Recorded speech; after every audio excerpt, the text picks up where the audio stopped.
এদিকে আবার ইসলামপুরে বিপদ বাড়াচ্ছে দলনচা নদী। ওই সাঁকোটি দেখুন একবার, কত গুরুত্বপূর্ণ জানেন এই সাঁকো?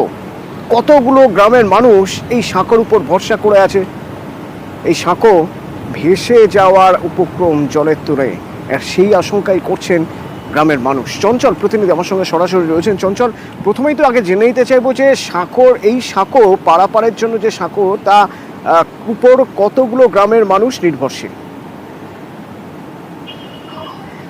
দেখো অতনুদা, তোমাকে জানিয়ে রাখি যে ইসলামপুর ব্লকের যে ডাঙ্গাপাড়া এলাকায় দলনচা নদী রয়েছে, সেই দলনচা নদীর উপরে যে সাঁকো রয়েছে, প্রায় 5 থেকে 7টি গ্রাম পঞ্চায়েতের মানুষ কিন্তু ওই সাঁকো দিয়ে পারাপার করে। অর্থাৎ প্রায় বলা যেতেই পারে যে 25 থেকে 30 হাজার মানুষ কিন্তু প্রতিনিয়ত কিন্তু যাতায়াত করে। তবে তোমাকে জানিয়ে রাখি যে গ্রামবাসীরা যেটা অভিযোগ করছে যে বারবার প্রশাসনের তরফ থেকে জানানো হচ্ছে, তার প্রশাসনের আধিকারিকরা কিন্তু সেই ঘটনাস্থলে যাচ্ছে।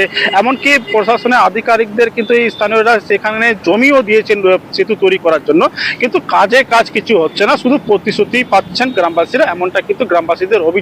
যদি ওই সেতু ভেঙে যায় তাহলে যোগাযোগ ব্যবস্থা বিচ্ছিন্ন হয়ে যেতে পারে, এমনটা কিন্তু দাবি করছেন গ্রামবাসীরা।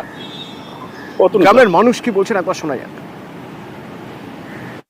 বাসের শাখাটা যেটা আছে ওই ভেঙে গেছে, এটা সকাল 5টা থেকেই আমরা ঠিকঠাক করছি। জঙ্গল মঙ্গল যেগুলি আছিল সেগুলি সাফা করলাম। কবে থেকে নদী জল বাড়ছে? আজকে 4-5 দিন ধরেই নদীর জল বাড়া আছে। আমরা সবাই আতঙ্কে আছি, স্কুলের বাচ্চা কাচ্চা কেউ যেতে পারছে না কোথাও। ভোর 4টা থেকে আমরা একবারে ব্যস্ত, পুরা কষ্টের উপরে খড়খড়িকে বাঁচালাম। খড়খড়ি তো তাও খুঁটি টুটি ভেঙে যাচ্ছে, স্কুল ছাত্র যেতে পারছে না, পাবলিক যেতে পারছে না। 7-8টা পঞ্চায়েতের লোক যাওয়া আসা করে এই রাস্তা দিয়ে।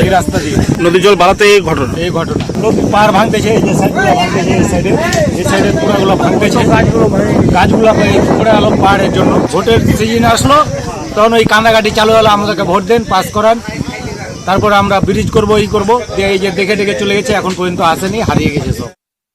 মানে সাঁকো দড়ির যে কাজটা সেটি এমবিডিডি দপ্তর থেকে নেওয়া হয়েছে। এবং এই যেহেতু এখন আমাদের ইলেকশন গেল, লোকসভা ইলেকশন এবং বাই ইলেকশনও আছে, তো এমসিসি পিরিয়ডের মধ্যে চলছি আমরা।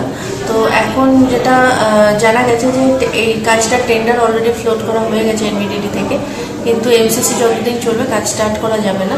এমসিসি 15 জুলাই পর্যন্ত আমাদের থাকবে, তারপরে এটা নিয়ে বাকি অগ্রগতি হবে।